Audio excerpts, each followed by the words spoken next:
can we just take a second? Do we think there's any truth to the fact that the UFC purposely made the Francis pay-per-view the weakest card by far, so they could say Francis isn't a draw? I don't know how many people buy a card for the undercard. I think the That's heavyweight title true. sells itself, like especially the That's on casuals. one hand, that's true. On the other hand, like having just because the normal person doesn't know what the fuck's going on, having a tagline like, I mean, they had a second title fight. I guess it wasn't that bad. I feel like maybe I feel like yeah, that's true. They had a second title fight, and that's all people really care about. You could have two title fights in the tagline. Yeah, Yeah, I don't because buy the much. undercard doesn't really sell shit. I don't buy much into that conspiracy. Yeah, I mean, What it's about because what about the Dana not what about Dana not wrapping the belt around Francis? Does anyone actually believe Dana had apparently crucial he had an backstage excuse. stuff to attend to? I believe him. I I believe don't him. believe it. I don't believe, bro. Think of how many UFC events we've watched. Think of how many UFC events we've ever watched. And the one fucking event that Dana's not there to put the belt on the champion is this one. Yeah, I don't believe Dana. And I don't plus believe him for for a the second. heavyweight title, you're gonna like be backstage all of a sudden against a guy you don't really like. I mean, And does that plus, No, make like there are there's other actually instances. There are other instances of shit like that happening backstage. Dana going back to handle it and then coming back to put the belt around the champion. no, So there's actually one other fight in history where Dana White did not wrap the belt around the champion. It was Anderson Silva versus Damian Anderson Maia. Silva, exactly. And wasn't he pissed at he Silva? said afterwards, he said, I didn't want to wrap it around his waist because, but he had a good excuse. If Dana came out and said, I'm not wrapping that belt around him because he won't sign a contract, oh God, he'd get railed. I don't know. Yeah, I mean, he was very open about not wanting to wrap the belt around Silva's waist at that fight. So I just feel like But the fans were mad at Silva. The fans are on France. There's a big difference. You know what I mean? So when he did that, like the fans were on his side when he was like, man, fuck Anderson for doing that.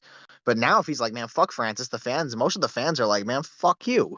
I think part of yeah. this too is that like there's very good chances he'll end in a lawsuit. And you best not like incriminate yourself. There's also like not even just a Francis, like there's like that antitrust lawsuit that's going on. That could It hasn't that that been could going be on for like big. 5 years. That's Yeah, but litigation for you. that's litigation exactly. The UFC keeps trying to get him to. I don't want to get into the whole because it's fucking confusing. But the UFC is continuously trying to get them to dismiss it like at the earliest stage they can, and judges essentially keep saying like, no, it's valid. You guys can keep seeing it through. Like it deserves to. You know what I mean? It's credible. Yeah. But the other thing they're trying to do is so it's fucking weird because they're saying that the UFC instead of using fair trade to or unfair practices to um They make have a themselves they have a pseudo they're monopoly. not trying to So they're not no no no they're not trying to sell they're not trying to make themselves the number one seller to like they're trying to make themselves the number one buyer where you had to go to the UFC in order to like get paid and other companies couldn't afford and you know what I mean and they're arguing that the UFC's contracts and all the terms they put in and all the shit they do like that Francis is complaining about is all to ensure the fact that they're able to keep all the best talent and not give them options, um which means this lawsuit is fucking crazy because there's no precedent for that because all of these antitrust laws in the past have been about the consumer. So now this is about the employee and they're trying to tie it into trust, which means it's probably like not going to actually go through, but it's all about putting pressure on the UFC. Like that's what you have to do. Like whether this lawsuit actually follows through all the way or not, like it's really just about putting pressure on the UFC to do what's right. Yeah. Because the bro, and this is I you still see it in fucking groups. You still see it in groups. You'll see in like, oh well, it's a new league and it's this and it's like UFC fighters make 17 to 20% of the profit. Of the profit. Like the profit. Like profit. The end money. Like the the net positives that they make 17% of like who makes the other 80%. No other league is like that. Like no other sport is like that. And you can't have individual sponsors. You can't do like it's fucked up. So I don't think the antitrust lawsuit is the answer, but I do think that this continued wave of pressure by like Francis, the lawsuit, fucking Jake Paul now is the answer. What is that? What's going on with the Jake Paul thing? I know he's talking like major shit to Dana. I don't understand what the fuck he's doing. Like what like why he's inserting himself. I I fucking love it because no one else will. So right, look, perfect example. Look what happens to Francis when he speaks out. I mean, yeah. So He why would that's the thing. He doesn't. I mean, Francis doesn't have a lot of leverage. Like at the end of the day, he like if they let him go, they're gonna wrap the belt around somebody else's waist, and then shit goes on.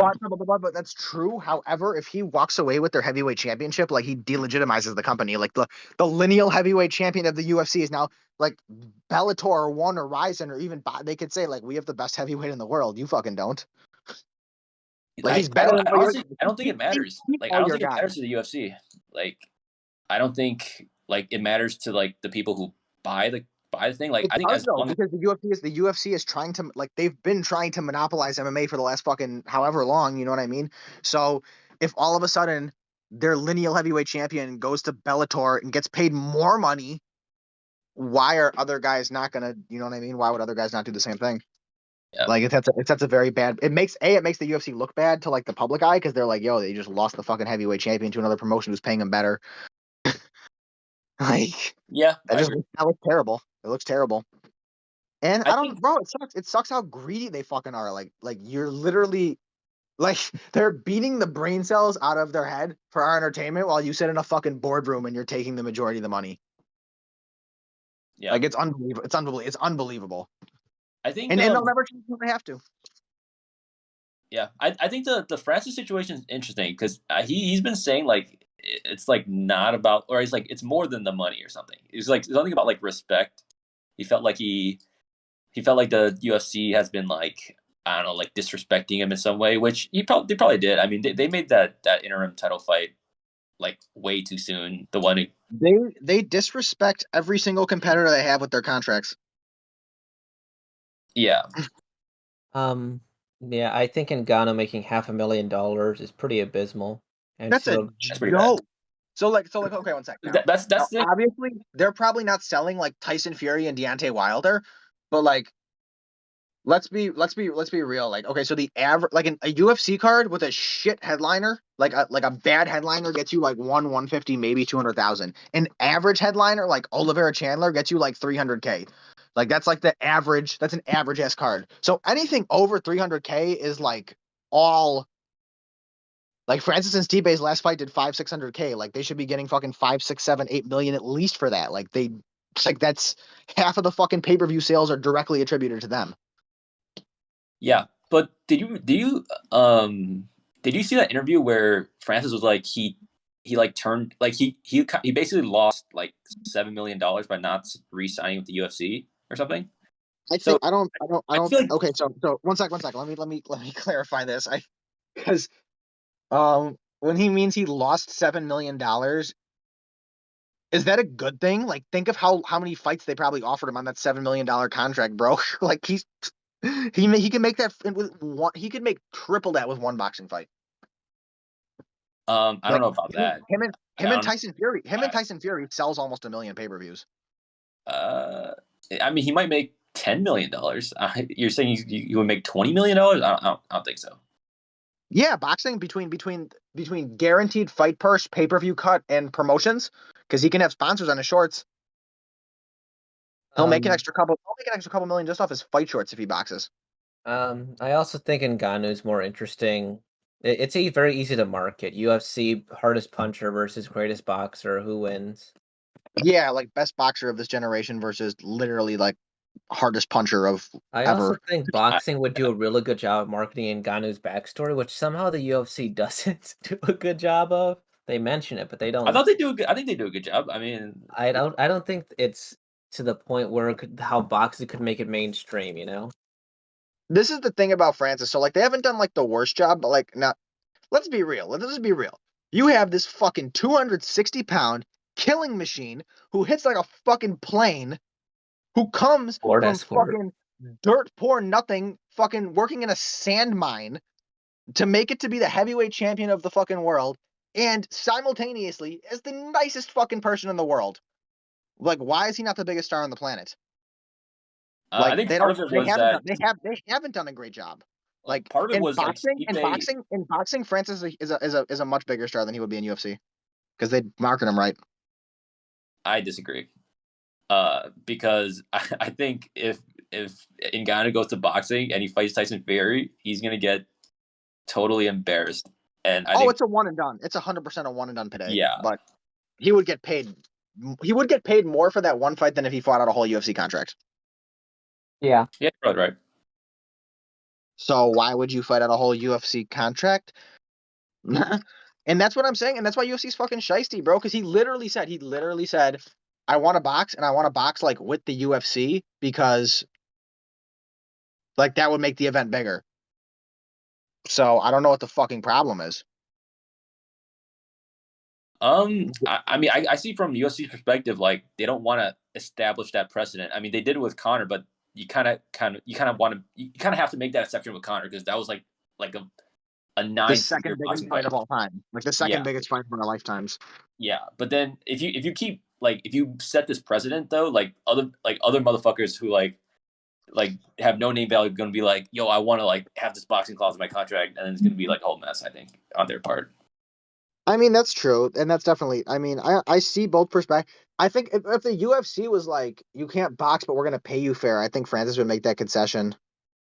I don't know. Because, again, like it seems like Francis has been saying, like it's not all about it's not about the money. It's like about the respect or some shit. Like I don't really understand what I don't know. It's like Francis is motivated by something else other than money. I think. Yeah, I mean, and people have this like that's the problem too. Like people see like what Connor does, and they think like well he went and boxed Floyd. It's like Connor and Floyd are literally like without exaggeration the two biggest combat sports stars of the 21st century.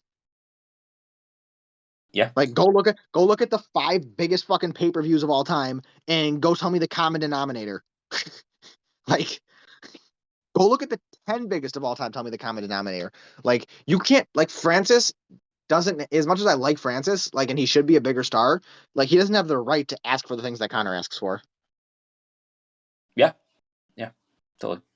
Like Connor's like same as Floyd. Like Floyd is the A side every fucking time, no matter what. End of discussion, and you have nothing to say about it.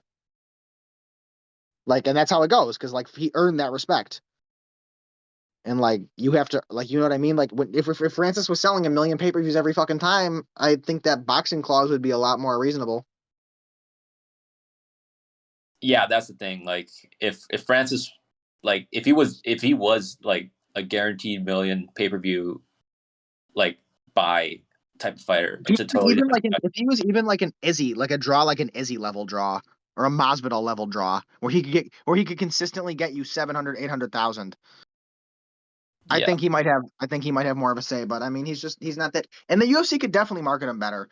Like I said, like Lorenzo was right. Like the way like boxing would do him right. Like the 24/7s and all that shit and the fight camps, they would do him right.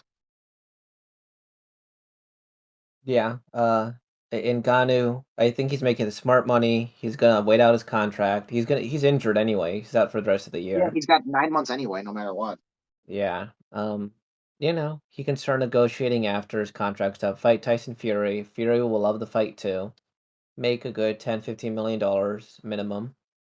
Um, and then call it a career. He also loves boxing. He wants to be a boxer originally, so you That's know. true. I still think they should do boxing with MMA gloves so he has a fucking chance. Because if they box with boxing gloves, it's not going to go well. Yeah. We want to. His only chance to beat Tyson Fury with boxing gloves is to hit him so fucking hard it breaks through the guard. I don't think that's realistic. I mean, like if Deontay Wilder can't knock out Tyson Fury, I don't see Ngannou. I think Francis is harder than Deontay. But does he hit more accurately? Like, because you got to think it's also about the placement of the shot. Like, will Ngannou even be in a position to like hit Tyson like Wilder hit Tyson? You know, like I just don't. I think the biggest thing is the cardio. Like, there's no way Francis could transfer his MMA cardio to boxing cardio that quickly to like go 12 rounds with Tyson. Yeah, it's gonna be bad. It's gonna be like Tyson Wilder 2, except even worse. Yeah, that's probably what it would be like. That's why I think if they did it with MMA gloves, that changes everything.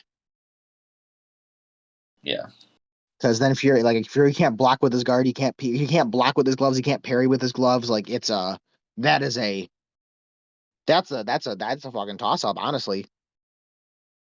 Like it really is. Like people who've never tried to like box with MMA gloves and boxing gloves don't understand. Like it's so different. Like the techniques are the same, but like the actual like the where you place your hands to stop yourself from getting hit is different. And like not having two gigantic padded gloves to block your fucking heads in the sides of your face with is different.